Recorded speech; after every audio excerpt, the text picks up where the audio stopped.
MPC engineering, BiPC medicine ఎలాగనో MEC CEC చదివిన వాళ్ళు ఆబ్వియస్లీగా జనరల్గా బీకామ్కి వెళ్ళిపోతుంటారు.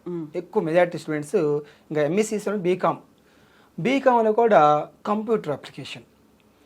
అయితే బీకామ్ అంటే bachelor of commerce and full form.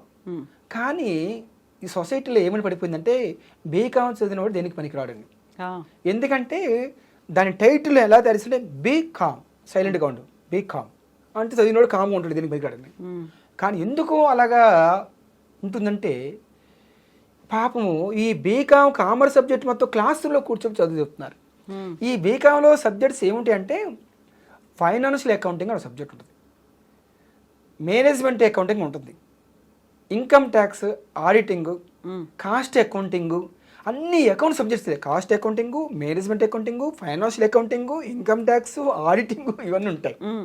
పాపము ఏం చేశారంటే ఇంత లాంగ్ నోట్బుక్ తీసుకోవాలా, పేజీలు రాసేయాలి, అంతే. క్రెడిట్ డెబిట్లు అన్ని ఫుల్ చేసేయాలి, ఫుల్ మార్క్స్ వస్తాయి, డౌట్ లేకుండా ఫుల్ 100 మేనేజ్మెంట్ అకౌంట్లో కానీ, కాస్ట్ సిఏలో కానీ, ఎంఏలో కానీ ఇవన్నీ వస్తున్నాయి, ఎఫ్ఏలో కానీ.